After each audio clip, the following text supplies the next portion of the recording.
Namaha Harihi Om. Shuklam Baradharam Vishnum Sasivarnam Chaturbhujam Prasannavadanam Dhyayet Sarva Vignopasantaye Yasyat Virada Vaktradhya Parishadhya Parasatam Vignam Nignanti Satatam Vishvaksenam Tamasraye Gurur Brahma Gurur Vishnu Gurur Devo Maheswaraha Gurur Sakshat Parabrahma Tasmai Shri Gurave Namaha. Yam Brahma Varunendra Rudra Marutah Stunvanti Divyaihi Stavaihi Vedaihi Sanka Padakramopanishadaihi Gayanti Yam Samagaha Dhyanavastita Tadgatena Manasa Pasyanti Yam Yoginaha Yasyantam Na Viduhu Surasura Gana Devaya Tasmai Namaha. Om Shri Gurubhyo Namaha. Now with Bhagavan's grace we just came to Slokam number 16. Chaturvidha bhajante mam janaha sukrinitaha Arjuna artho jignasuhu artharthi jnani cha bharatarshava. Now Bhagavan talked about Naradamaha. Naradamaha, they do all these Pancha Mahapapangal, and the worst is the wrong word, because in Bhagavan's creation nothing is bad, but the most violent, the most cruel of people. Here Bhagavan is talking about the opposite. Sukritinaha. Arjuna. Let me give you the padangal.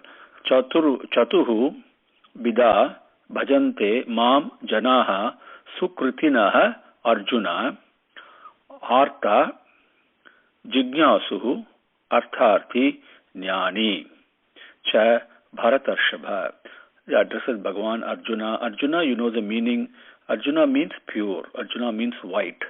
And white is color is associated with purity. And who is pure? One who is thinking of Bhagavan, one who seeks God's company. And so Arjuna. And Bharatarshava, as we said, the most exalted in the lineage of Bharata. Arjuna, Chaturvidha bhajante mam janaha. Okay, so mam bhajante janaha chaturvidha mam bhajante.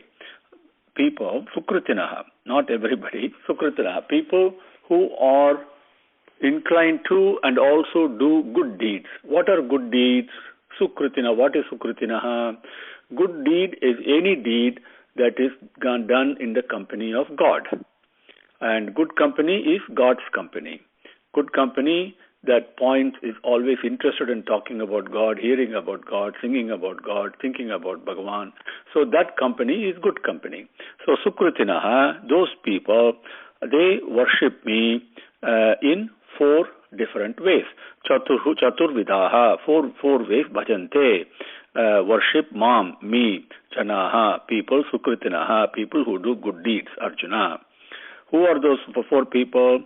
Artaha. Artaha is people who suffer, all kinds of suffering, whether illness or diseases or difficulties or worries or whatever it is, right? And then where do we go? We take it to Bhagavan only, right? We immediately turn to Bhagavan. Okay, as Dhruva's mother told him, I'm not able to help you, go to Narayana, right? So, and even if you go to the greatest yogi and even Paramacharya, you go to where will he point the direction? Only to God. Right? So Artha, the people who suffer difficulties. Then Jignasuhu. The etymologically the aksharam Ji associated with Gnya. Gnya is associated with, there are 2 different meanings there. But this first one, let's talk about Gnya is associated with Jnanam. So Jignasuhu means one who are seeking jnana, who are spiritual inquirers, who wants to understand what the scriptures say. Oh my God, what is the meaning here? When we say Sahasra Sirsha Purushaha, what is the meaning of it? All those things that we talk about, leading, again, Sukritinaha in the company of God, those inquirers or Jignasuhu, Artharthi, Artha, Arthi, that is the way you separate it. Artham means wealth, right? Sampat. In this case, basically, even more limited to, there are 8 types of wealth, but here it's actually limited to monetary wealth. Okay? Actually, I can't say that because, there is also things associated with fame and reputation and power and all that. So they also are included in there. People who are approaching Bhagavan and worshipping him, saying, give me money, give me a promotion, whatever, right? Those kind of people are the 3rd type. Then Jnani. Jnani is the one who's always keeping the company of God. He's not. Now, just imagine we go and worship the Lord and ask for many things, right? When we take Sankalpam and we say immediately give all the Gotrams and Nakshatram and all that, instead of saying Loka Samasta Sukhino Bhavantu, do the Archana for the well-being and welfare of the whole universe. Only few of us say that. But we are always thinking about, ourselves, husbands and wives and children and grandchildren and all these things, right? But for everything, there is a desire behind it.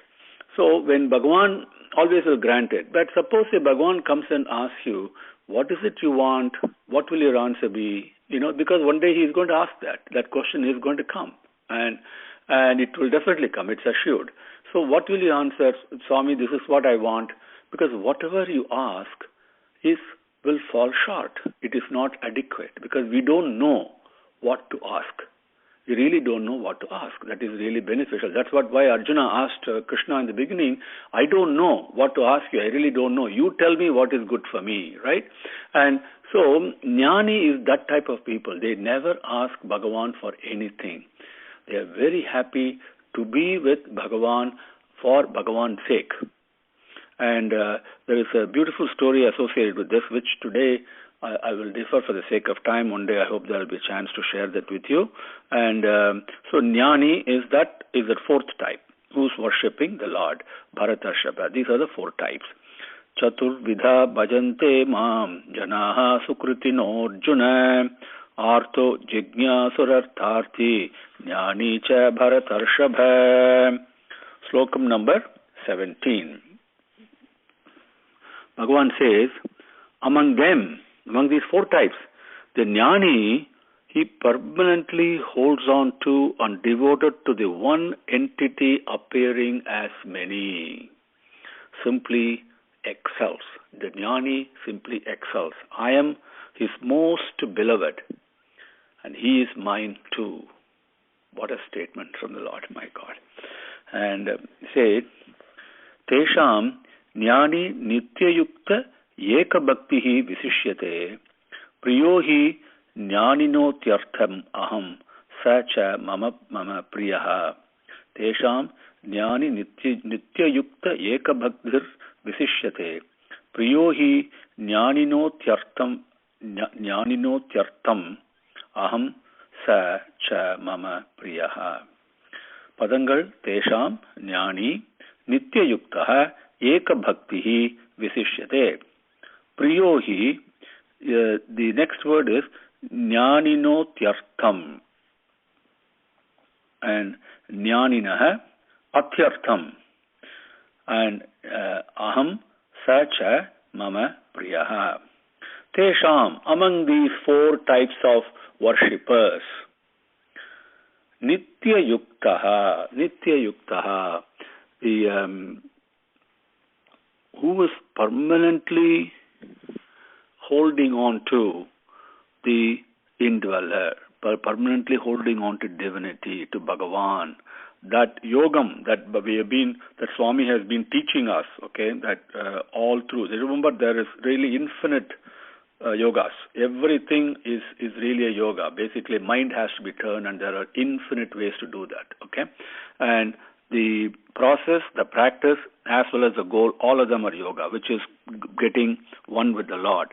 That practice, a person who is religiously, diligently, passionately and persevering, he permanently is holding on to that person, Nitya Yukta, Eka Bhaktihi, mind is devoted. There's only one type of, for us, automatically we think, when we say Bhakti, we think, how can it be, there's only one. No. If you really analyze, sit and analyze, chances are, most of us have multiple Bhaktis. Right? One second we go to the temple, we think of the Lord. Another second, we have our devotion to our child, our grandchild, or husband, wife, whatever it is, or some movie, or whatever it is.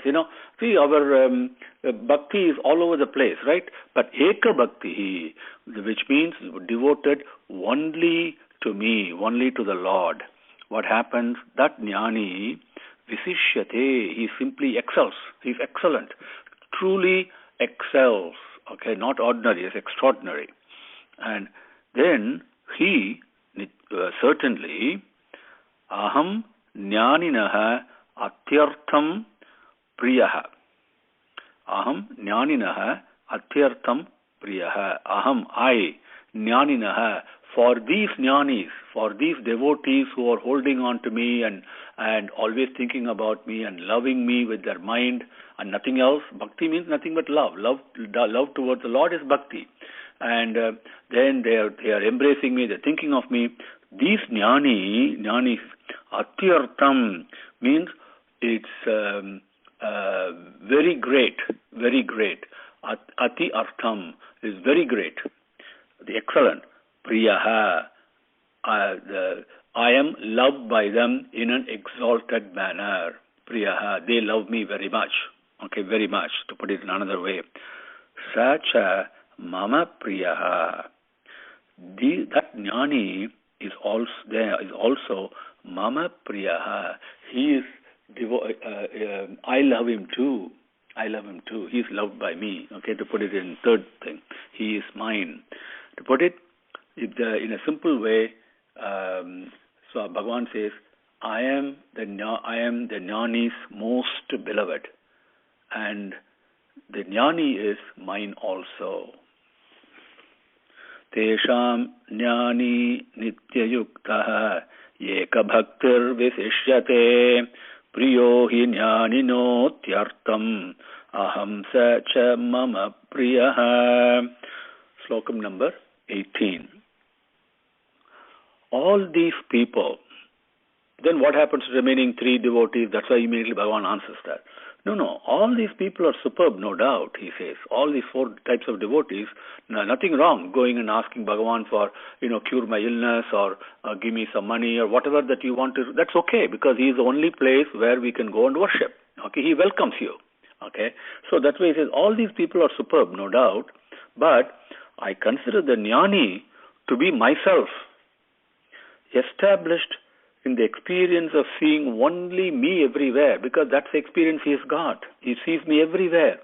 He is well on his way to attaining me, beyond which there is nothing higher. There is nothing higher than to be attained than attaining me. That's what Bhagavan says in 18.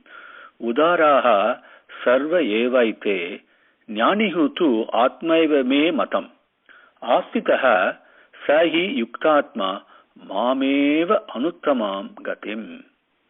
Udaraha sarva evaite jnanitvamatmaiva me matam asvitaha sahi yuktatma mameva anuttamam gatim. Padangal udaraha sarva eva ete jnaninaha tu atma eva me matam asvitaha sahi yuktatma mameva anuttamam gatim. Yete, these people, these four types of worshippers, survey all these people, all these types of Sukritinaha, these four types of worshippers, Udaraha eva. Udaraha, they're all superb, they're all exalted, they're all very good. Udaraha eva, yes, they're all good, no doubt. Tu But Jnani Atma eva me matam. Atma eva me matam. Atma eva me matam. But Jnani, tu means at, but. And Jnani Atma eva, myself only. Me matam, my opinion, my considered opinion. Okay? So this Jnani is myself. That's what I know. He certainly, why Yuktatma, established in yoga. Tasmat yogi bhava Arjuna, right? Bhagavan said that. And Arjuna is not addressing Arjuna, he's addressing me if I listen to him, addressing you if you listen to him, right? And because he's teaching every one of us individually the same way he taught Arjuna thousands of years ago, or maybe many, many thousands of years ago. Now, so that yogi, that Yuktatma, Sahahi Anuttamam, Uttama, Anuttama. Uttama means most exalted, supreme. Anuttama means the state where there is nothing higher than that state. That Anuttamam, Gatim, the pathway, Mameva, only me, Astitaha, to attain, he takes effort by firmly established in this yoga of turning his mind to me and always thinking about me, and slowly and steadily the duration of his thought with me is getting longer and longer and longer and longer. And in that process, and what does he do? Because why does he do that? He wants to attain me only, mameva asitaha. Then he takes efforts to attain me. Udaraha sarva evaipe Jnani tu atmaiva me matam asthitaha sahi yuktatma mameva nuttamam gatim. Now next question. Jnani is such an exalted thing. Bhagavan says Jnani is myself only. He says that. And he is very dear to me. He says all that. Oh my God, imagine Bhagavan says you are very dear to me. What a greatest degree that can be conferred, on one person. Then he also talks about what happens to others and all that. They're also good. Then immediately the desire comes. Oh Bhagavan, I want to be a Jnani. I want to love you only. Therefore you also love me the same way. I become one with you. For that Bhagavan says in 19, at the conclusion of several births, the Jnani experiences the one who resides in all and surrenders to me. He is the greatest. He is rare indeed. Bhagavan talks about Jnani. Okay? Because it is not to be attained in a simple manner. To get our PhD degree, we probably spend 22 years of studying, right? Maybe 8 hours, 10 hours a day. Just imagine, what kind of a time is required to attain this degree. Bhagavan says, Bahunam Janmanam Ante Jnanavan Mam Prapadyate Vasudevaha Sarvamiti Sa Mahatma Sudurlabaha Bahunam Janmanam Ante Jnanavan Mam Prapadyate Vasudevaha Sarvamiti Sa Mahatma Sudurlabaha. Bhagavan, if I want to touch your lotus feet, that thought comes, then this body goes, I take birth, and Bhagavan gives me birth in a conducive atmosphere, right? So I continue the practice where I left off, and this goes on birth after birth after birth after birth. And then in that process, I go through these various forms of worship because my mind is already towards the Lord. So Sukritinaha, I ask for things, this, that, etc. And eventually, slowly and steadily, Bahunam, Janmanam Ante, after many births, then I become a Jnani. That's what Bhagavan says. Bahunam, Janmanam, Ante, Jnanavan, Mam, Prapadyate. Vasudevaha, Sarvam iti, Sa Mahatma, Sudurlabaha. Bahunam, many, Janmanam, births, Ante, at the end, at the conclusion of. Jnanavan, this Jnani, who's keeping my company steadily and slowly and all the time. Imagine if my mind is with the Lord 24 hours a day, 7 days a week. Then I become a Prahlada, right? That is what Bhagavan wants, like or Tirupanalvar. So many devotees have been there. So many devotees have come and gone. And so that Jnanavan, Mam Prapadyate, he attains me, he reaches me, he merges in me, he becomes one with me. What happens at the time when he merges and becomes one with me? Like the way you have heard Ramana Maharishi, or if you heard Paramacharya or Ramakrishna Paramahamsa, you get exactly what Bhagavan is saying here. They have experienced it. Vasudevaha sarvam iti. Everything is Vasudeva only. Now, who's this Vasudeva? No, he's not just... Vasudeva is the one who's speaking here. Krishna is not just the son of Vasudeva that we are talking of. No. That's not what Vasudeva here is. Vasudeva means one who is residing whenever Kshetrajna, the indweller of all the things that Bhagavan talked about. I'm the taste in water, I'm the light in effulgence in the light, etc., right? So that essence, that entity that is present everywhere, Vasudevam means the entity that is residing, that manifests itself to you. Vasudevaha sarvam iti. He understands that. He sees everything as Vasudeva, as one. And this Vasudeva is not a form, it is formless, it is nothing but selfless love. It is nothing but selfless love that has no reason, no season, nothing to be attained, nothing to be got, except just give love and receive love. That's all it does. And Vasudevaha sarvamiti sa Mahatma, sa he, Mahatma, a great person, great soul indeed. He is a true Mahatma. We cannot give these titles to ourselves. This title has to be conferred.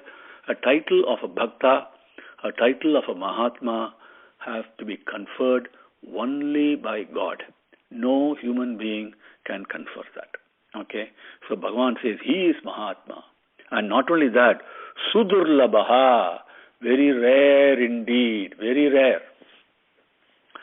Bahunam janmanam ante jnanavan mam prapadyate Vasudevaha sarvam iti sa Mahatma Sudurlabha.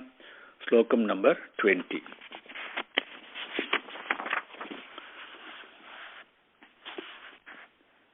Now, Bhagavan says, you want to become a jnani, there are so many side roads and all that that's trapping us. He's talking about that. He's going to talk about that right now, okay? Because it's got to be Eka Bhaktaha, okay? Very important. Now, he's talking about people like me. He's talking about, I'm sure he's talking about me and others also, I don't know. Pushed into ignorance by their various desires and controlled by their desire-fulfilling impulses, people worship other gods and angels. That's what he says. The first three types are Artaha, Jignasuhu, Artharthi, right? We are all pushed and pulled by desires. We go to different gods and different angels, so to speak. Slokam number 20. Kamehi, let me read it first continuously, then I'll give the padangal. Kamais tastair hritanyanaha prapadhyante devataha tam tam nema mastaya prakrutya niyata svaya. Kamais taistair hritanyanaha prapadhyante devataha tam tam nema mastaya prakrutya niyata svaya. Patangal, the words are Kamaihi, Taihi, Hruta Jnanaha, Prapadhyante, Anya Devataha, Tam Niyamam, Astaya, Prakrutya, Niyataha, Svaya. Taihi, that. Kamaihi, desires. Whatever, so many types of desires we get. So that desire, whatever desire happens, that desire. Okay? That Hruta Jnanaha, where be losing our sense of wisdom, sense of discrimination, right? We become weak, compelled by, pulled by this desire and that desire and all that continuously. We have lost our discrimination. We lost our mental strength. We become weak. Hrita jnanaha tam tam. In the next sentence it is there. Tam tam. That. Niyamam. The practice. Okay. Astaya. Taking, following that following, taking into astaya. Astaya niyamam. That means taking up practice. Svaya prakrutya. Very important. Remember Prakriti. There's three impulses are there, right? Svaya. Whatever is our own natural impulses. It's always a combination of Satvikam, Rajasam and Tamasam. But not in equal proportion. The whole idea is to get all of them in balance. When you get in balance, then we have reached the lotus feet. Okay? Now, so they're all going in different imbalances all the time. But they pull us here and there. And because of that, we get the desires. We have seen that before. Svaya prakritya, pulled by the natural tendencies. Niyataha. Niyataha means bound by. We are not free. We are really bound by and we are attracted by. Anya devataha. Other gods, other forms of God, other angels, that we go to. Whether it's simple. We go to Pralayar, we go to Saraswati, we go to Lakshmi, or we go to Vishnu, we go to Shiva, Lingam, whatever it is that we do, or Navagrahangal, you just think, immediately we do Sudarshana Homam, just think behind that, because we have an innate desire, so we immediately go there. That's what Bhagavan is talking about. Anya devataha prapadhyante, they worship them. Okay, that's the meaning of the slokam. Number 20. Kamaihi taihi hrita prapadhyante anya devataha tam niyamam astaya prakritya niyataha svaya. That's what he says. Kamaistastai hrita prapadhyante anya devataha tam niyamam astaya prakritya niyata svaya. Our time is up, so we will close for today, and Bhagavan's grace continue tomorrow. Om Shri Gurubhyo Namaha. Harihi Om. Samasta lokaha sukhino bhavantu. Samasta lokaha sukhino bhavantu. Samasta lokaha sukhino bhavantu. Om Shanti Shanti Shanti. Harihi Om.